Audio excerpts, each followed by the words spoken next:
Hello and welcome to another episode of the Hali Hewa podcast with your host Abigail Kima. This podcast seeks to amplify African climate stories, looking at the impacts of the climate change and also spotlighting amazing grassroots stories of resilience that has been built by communities. Today we are joined by two wonderful guests and I will let them introduce themselves. Welcome. Rose. Okay, thank you so much. My name is Rose Resiato, a woman with physical disability, and from Kajiado County, Kajiado Central. I'm the founder of Rural Women Voices CBO, which is a registered community-based organization working with women and girls with disabilities from the indigenous Maasai community. Thank you so much, Rose. It is lovely to have you on the podcast today. Pleasure. And to you, Ann. Hi, everyone. My name is Ann Kiai from Mwanga Faraja community-based organization, a CBO operating in Kajiado West and Kajiado North. Amazing. Lovely to have you as well today. So we are here to talk about the Next Level Grant Facility. Yes. And for context for our audience, the Next Level Grant Facility was a small grant specifically towards small and registered organizations in different parts of Kenya, the Kenyan counties. And this was implemented through the Voices for Just Climate Action program, which is a program that is coming to an end. It was a 5-year-long program funded by the Dutch government. And it was an advocacy program, basically ensuring that voices of the marginalized, those that are left out of the conversations, are actually platformed. And we get to hear stories of change happening at grassroots level. So the Voices for Just Climate Action was an advocacy program, but there's definitely need to see hardware programs. And that is why NLGF came to life.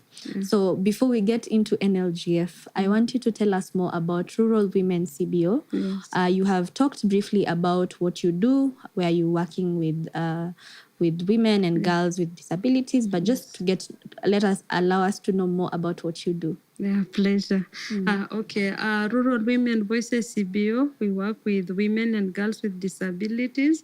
And this came out of the need of seeing the need in the community, especially to amplify the voices of women and girls with disabilities.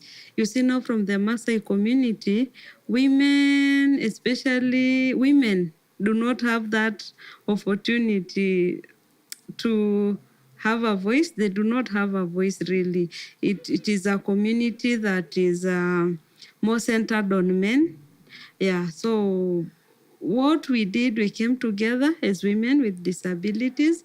We saw there was a need of supporting these young girls, but it is also out of my own lived experience growing up back at home, because I grew up in the Maasai village, just inside the Maasai the community. And there was this gap, especially when it comes to discussing issues about girls, about sexual conversations, menstrual health, and even any other conversation within the community.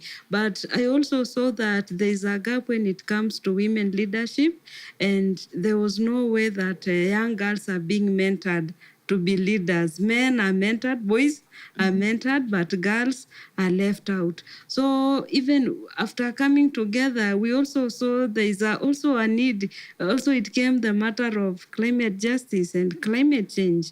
And it was a matter that was really concerning, and it touches every member of the group, because we saw that some of the members are teenager young women with disabilities. They do not have any income.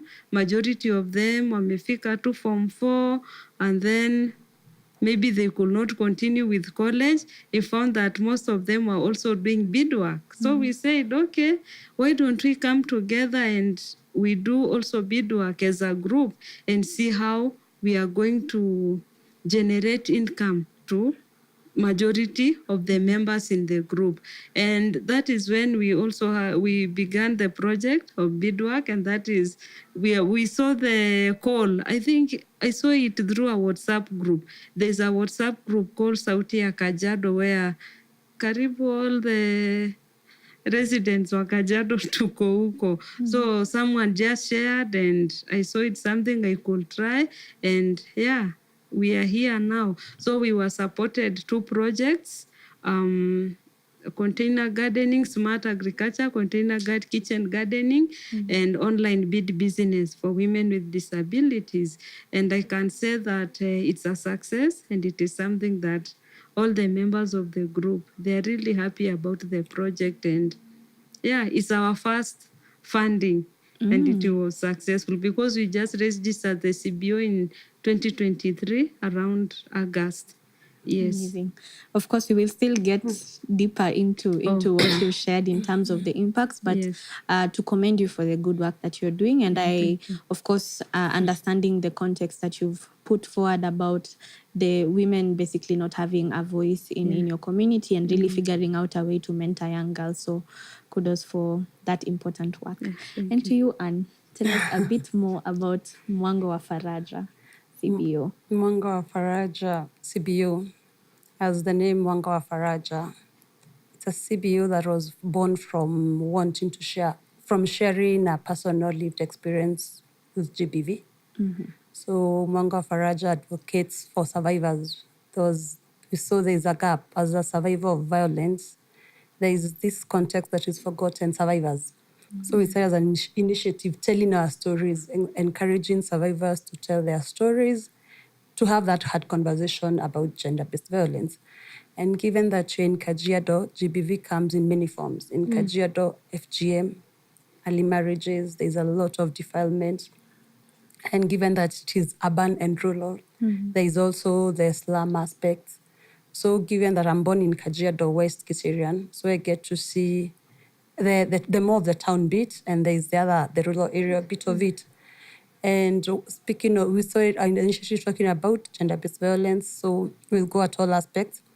And it wasn't about just talking about GBV, because in the GBV conversation, we look at perpetrators going to court and stuff, but we forget about prevention. We forget about the other conversation. How can we prevent? How does someone live in the community?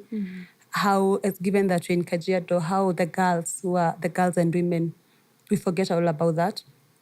And now, as Mwanga, we try to look at all intersectionalities that bring about gender-based violence, which one of it is poverty and climate change. In Kajiado, you talk about, like girls, when schools are closed, well, when there's drought, not even when schools are closed, when there's drought and cattle is gone, the girls are married to replace the cows.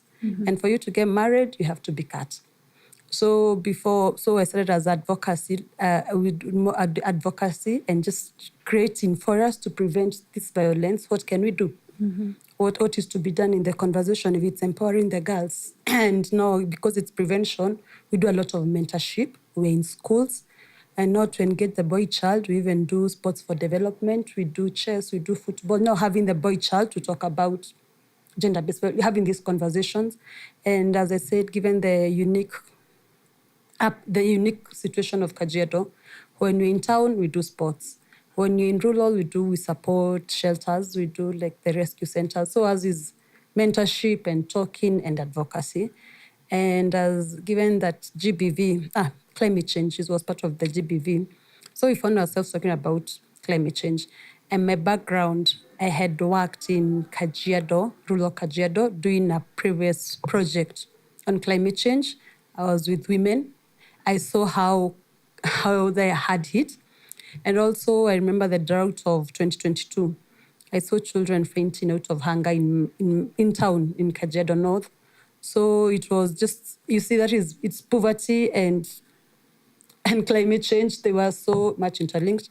So when the opportunity came, for me, I just thought about the girls in Mostro, that in a rescue center with no food, the children in my town, that are forgotten, that are fainting out of hunger. So my approach, my projects are more children-oriented. So what we did for us was more of inclusion of children in climate action at the grassroots level, that is. Great. Thank you for sharing that with us. And you bring a very interesting perspective of the fact that climate change sort of causes a ripple effect and continues to put the most vulnerable in the society, in this case, women and children, in more dire situations. Because of drought, like you said, they have then to be married off, and it enables the cycles that we're trying to break away from, which is quite sad. But thank you for shedding light on that. And to you, Rose, I know the NLGF came on board, and on top of you doing the work on mentorship of girls and whatnot, you also incorporated the issue of climate justice. And with the Voices for Just Climate Action program, we focused on mostly arid and semi-arid counties across Kenya. So Kajiado, Marsabit, Kwale, all those counties, Baringo. And I think maybe a member of the audience will ask, how does mentorship of girls and women relate to issues of climate justice? I guess just to try and understand why it was important for you to focus on that, of course, looking at your context in Kajiado. Okay, thank you. I remember, you see now, my work, I really focus on I really focus on my own lived experience. And I remember one time when I was, I think, in class 8. Yeah. And my mom, you see now my dad passed on. So my mother was the one who was in charge. But you see now, being a woman, and we were only girls in the family, the kids, my mom's children, they were only girls. And I remember one morning when my dad passed on, my uncles, now the brothers to my late dad, they came for all the properties which were there, because in the Maasai culture, it do not belong to the woman. And now my mom doesn't have someone to take care her. So just let things flow. And I remember one morning, she had to begin again kujitafutia mbuzi zake, something like that, to own her own property now that the husband is not there. And I remember one morning I was required to go back to school, and I was required to pay some money, I think for tuition, because I remember those times, ukiwa class 8, you have to remain a little bit in school after the others have gone for the sijua alikuwa naita tuition or something like that, just to prepare yourself for exams. And she had to take one he got apeleke market ndio tupate pesa ya mtihani, and also fare ya kuja Kajiado Town because we live in Namanga. And I remember that morning, I don't know where my uncle came from. He was coming into the boma. And when she saw her, and she asked, and again today, you are selling this goat. Why? And my mom told her, okay, you see now I need money to take Rose back to school, and there are some requirements which are needed. So it became an issue again. And I think through those experiences and those examples, or what I have seen happening, even in my own household, in my family with my mom and all my other sisters, women do not own any property within the home, especially when it comes to land, animals, something like that. And then I thought, we have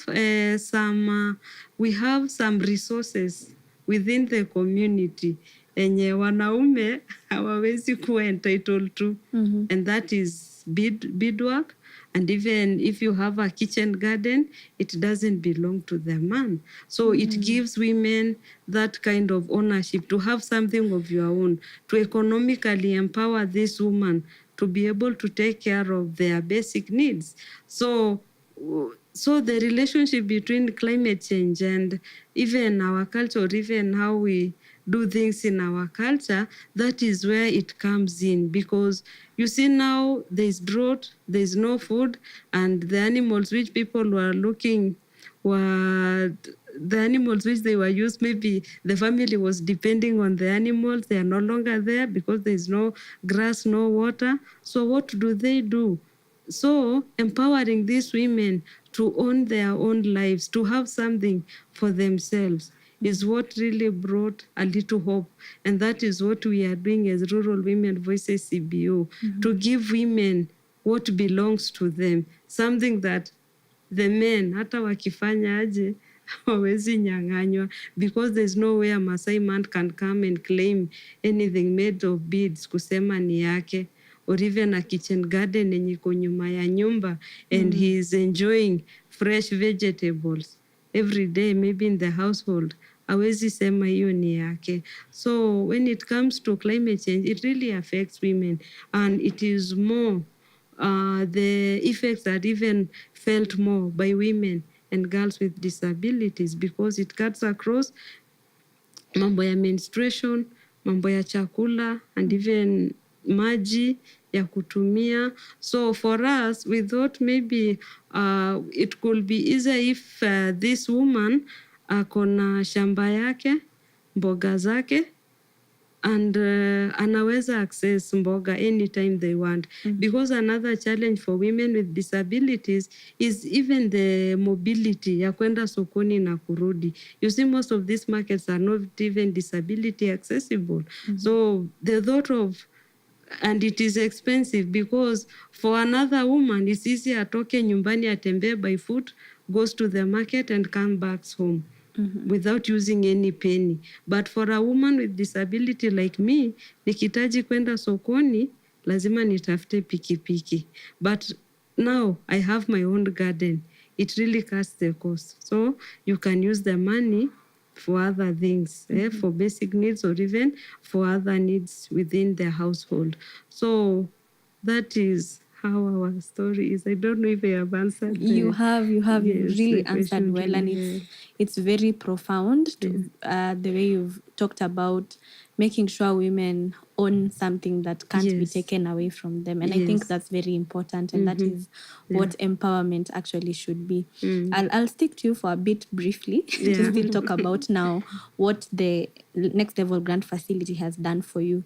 When you look at the period of implementation, and you've talked about the two things, the beadwork and the kitchen gardens, Yes. which after you shared your story, I see it from a different perspective completely, because then I see this is actually something that no one can take away from the women. So when NLGF came, how has it enabled you to scale up on what you're already doing? And what are some of the impacts that you can think about for the women that you work with, and how many are they? How many have been impacted? You know, it doesn't have to be the exact numbers, but just in general, what is the impact looking like after NLGF? Okay, after NLGF, I think it just came in when we were having discussions. We were trying to see what can we do in relation to beadwork, because majority of the young women, members of the group, that is what they do. And when the NLGF funding came through, that is when it enabled us to train these young women on digital skills, on how to use the internet or even social media handles to sell their products. But again, it also enabled us to, it enabled the members kupata capital, because you see nowadays beads, they're really expensive and not every lady can afford. So we got the capital, which enabled the members wapate pesa ya kununua beads na kutengeneza products. And through that, we were able to sell products, especially for the 10 group members who are within the group. We were able to sell, to generate income, very good income, of which it showed us that instead of waiting for customers to walk into a shop, which one of us has a shop where we put all our products, it's better we also find other customers even outside Kajiado. And that is what we have been doing, whereby when I go for, like earlier this year, this year I went to a conference in South Africa, and one of the things that I did, nilibeba suitcase ya ya vitu za ushanga, and yeah, I really did a good business. And when I came back, every lady was happy because I was distributing money according to what they gave me. How many earrings did Rose have? How many did Angela have, you see, and it was really nice. So for us, it has really pushed us a step higher, and we were also able to acquire a laptop, which right now we are using within the CBO because we didn't have. Kazi yote ilikuwa tunaenda cyber. Even sometimes you need to work on something, you can't do it at home, so you must do it within during the day, maybe kuanzia asubuhi hadi 4 before ukuje nyumbani. So it's been easier for us even to write more proposals, to work on some other things ambazo ni za CBO. So we've saved a lot of money, especially kwenda kwa cyber kufanya vitu, so it's been easier for us. So for the beads business, that is how successful it has been. And now when we come to kitchen garden, smart gardening, and it's one of the projects and we have seen the successes and everyone is really embracing. It is a project that has touched every household within the members. And what we did, we thought, you see now as a woman, you always think about other women. We introduced 5 caretakers into the project. Parents of children with disabilities, especially those who have CP. You see, it is a challenge for these parents kupata balanced diet, chakula mzuri kwa watoto wao. And you see, most of the time they cannot take solid foods. It's only liquid food or mashed. So we thought, why don't we bring 5 caregivers into the project? We enable them acquire this smart kitchen gardens, whereby they'll be able to access fresh vegetables and nutritious for their children. And that is what we did. We brought in 5 caretakers and we were able to empower them and enable them acquire the kitchen garden set, 2 for each family. And yeah, it's a milestone. Every mother is happy that they are now able to get green leafy vegetables for their children. They no longer have to buy. They get it straight from their kitchen garden. Amazing. Yes. Thank you for sharing. And maybe also for the women with disabilities, you see now for majority of us, aki story ya kwenda soko, it's really stressful. Kusema tu kweli, even I can't remember when last I went to the Kajiado market on a market day or anything, but it's just the thought of the accessibility around the market and everything. Yeah. So it's easier, you just call a boda, kindly go to maybe a certain mama mboga mwenye umezoea, get me ABCD, and then he comes back home. But for us, it's been easier. You just unatoka tu nyuma ya mlango, you get your vegetables and it's done for the day. So it has really also helped us as women with disabilities because of the mobility challenges that we are experiencing in our everyday life. Yeah. Well, Yes. Thank you so much for sharing, and it's inspiring to hear just how much you've been able to do with very little resources, because of course it was a small grant. Now let me move to Anne. I think you work in very similar contexts. So the issue of, how climate justice fits into the work that you're doing, but I'll also ask you the same, how does it fit into the work that you're doing? But also on top of that, you can also share, what you were able to achieve with the Next Level Grant Facility. Yeah. For us, it was, as I said, Mwanga is more of GBV. Yeah. In the context of Kajiado, you cannot talk GBV and ignore climate change, because climate change and GBV go hand in hand. Like I was listening to Rose, and it's interesting because actually before I went to work full-time into Mwanga, the previous project I was doing was enhancing the voices of women with disability to participate in climate action. So for me, it's a good moment because this is what we are doing. We have worked with her, empowering them to talk about climate change and women with disability. Then knowing that we got to do a same project again on the same. For me, in my experience, I'm also from Kajiado, and given that I'm in the urban side of it, I'd never really experienced the harsh realities of it. until I went to Kajiado to do climate change. I started off as a procurement officer. What we were doing drip irrigation, and we were with women. It was a few years back, and that is when I saw it's something. And it was a challenge because the women will want to participate. They'll want to plant. They want to be empowered. They want to do the kitchen gardens. But given that their entire lives they had never farmed, it was hectic. So I said, one day, if I happen to be in a position where I can do a proposal, I'll think about children. Because I saw it's women and children. But we focus on women, like the whole conversation has moved to women, but we've forgotten children. And I saw it will be much easier if children are empowered, they grow up with skills, and then now the Kajiado will be better because they have grown up knowing, in as much as it's semi-arid, you can actually have food. And so for us, and our aspects, our programs are more mentorship oriented. Given its mentorship, I was working with children. Mwanga just decided, because it's more of prevention, I want to look at the aspect of GBV where we're looking at other perpetrators. We look at how do we prevent and support survivors as well. And the voice that is always ignored is the children. There are a lot of cases on children, but no one gets to hear about them. So when an opportunity came, I thought, why not children? Because given that I interact with children before, we registered in 2023, but before then when I was working, before registering in Mwanga, I was in the NGO world and I was working in Kajiado in different spaces, but I always used to do mentorship. Mentorship was one of the things I used to do as extra, which I said in 2022 I got to, there was a big drought in 2022.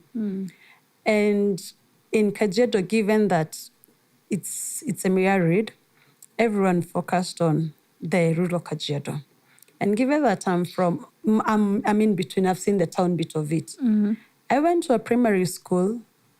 Actually, a teacher called us. Children were fainting from hunger. And when you're doing the relief food, everything used to go to rural Kajiado. We'll focus on cows, we'll focus on everything. And then say Kajiado, because it's urban, they do not have problems. But there's the big issue of slum areas.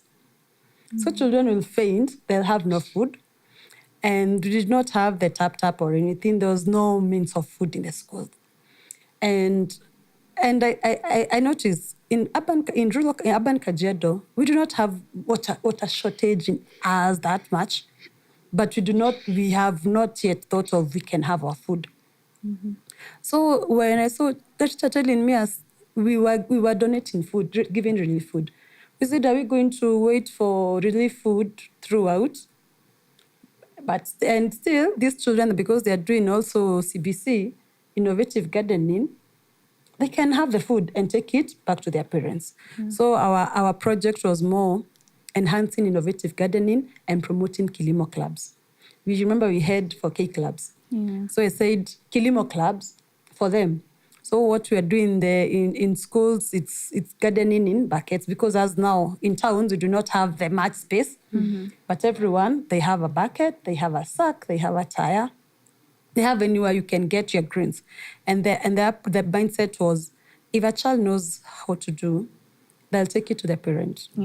If a child farms, if a child does something, we do a demo in school, they definitely take it back home. And the whole community, so the ripple effect will be from children. And we told the teachers to set up for us the clubs. How the clubs were, it was the teacher selects for us the children who, for sustainability, that is why we went at clubs. The sustainability of this thing, it will be, when the grants are not there, it will keep running and running and running. And so we first did enhancing innovative gardening and promoting Kilimo clubs. We started with 5 schools. So given that we were in schools previously, it was easy to be able to just get letters to operate in schools. In a school, like there's a school that has like 100 children. And I've seen it's consistent because we started in February. And when the schools were closing, the clubs are still running. So I had the approach of mentors. I got young people who will go to schools, like supervise. They go to schools like once a week. We'll do a school once a week. And And then the learners, the clubs will take themselves. So maybe we'll go we say with what is climate, what do we expect to do? And when we come back the next week, what we told them they are doing, they kept on doing. It went, because when schools were closing, I was looking at it. When I envisioned this thing, I didn't think they will embrace it that fully. That when schools were closing, they are very busy in their gardens. The schools provided land. Like the one that I said that the children were fainting. I said, I do not want children to faint again. So they have greens. And then remember, we were even going to their homes. Because what you have learned, have you taken it at home? And I went with like 10 learners, and everyone has done something. They're actually farming in their own homes, in their own small ways. It's going. And also, as I said, the issue of GBV, we have centers. Before, Mwanga, we used to supporting survivors and young girls in rescue centers. There's a school that I've worked with, and there we got to even get a drip kit. Because I saw, yes, there's the idea of a Kilimo club, but there's this school that is very unique. It's Greenland. It's a school for teenage mothers. So they get to go to school with their children. It's sponsored and everything. I saw the Kilimo club there, but I saw a challenge. These are teenage moms. They're in schools. They want to.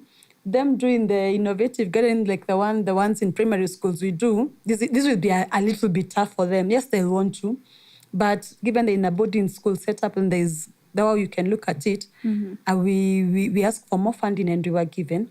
We set up a drip irrigation system. So I have a drip irrigation kit in a school with teenage mothers, and now the kit is feeding children because the school has a population of like 300 girls, and like 100 have children in the schools. The other 100. So we are feeding 300 mothers, and there are 100 babies. They are having greens, and the school. And now we have fruit trees. It has become green. We always say the school is Greenland, and you have made it greener. There's food.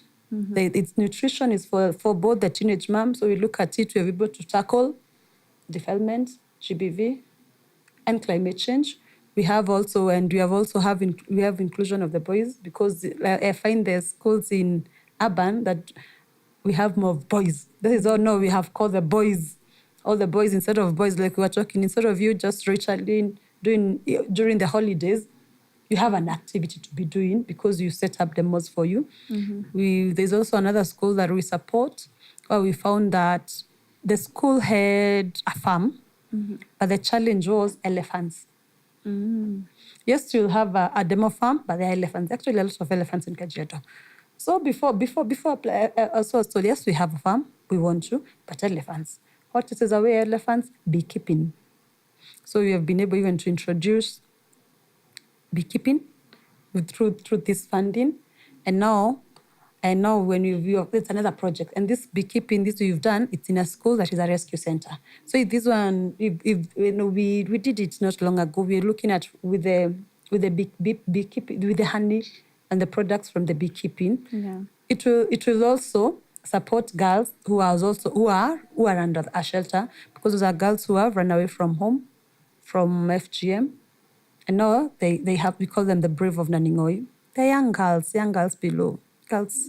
I have girls who are 11, 12 with children, and they are still being married off. So that is their safe shelter. So I see with the Kilimo Club, with the funding, I've been able to support my previous work because I work with girls. Now, like I say, I have girls in Naningoi. Like that is what is happening. I have girls in Naningoi. They have the breathing. They have children. Where do I take them? I take them to the school that houses teenage mothers, and the school that houses teenage mothers has greens.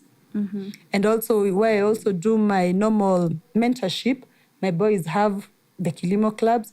So also as an organization, it has given us a lot of visibility, because now Mwanga is being associated with Kilimo clubs. I was even telling someone I'll patent the name Kilimo clubs, because Kilimo club is ours. I have a friend with social media and just saying what you're doing.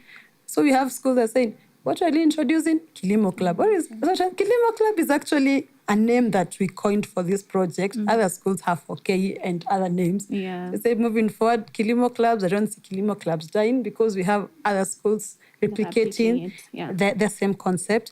And given that it's not capital intensive, it's just a mentor going, telling them, this is what we do, this is what we do, this is how you can farm. And that's it. You just show up once a week. And that's And also the support, though it was well received because I'm working closely with the sub-county director of education, Kajiado, the environment as well from the sub-county level.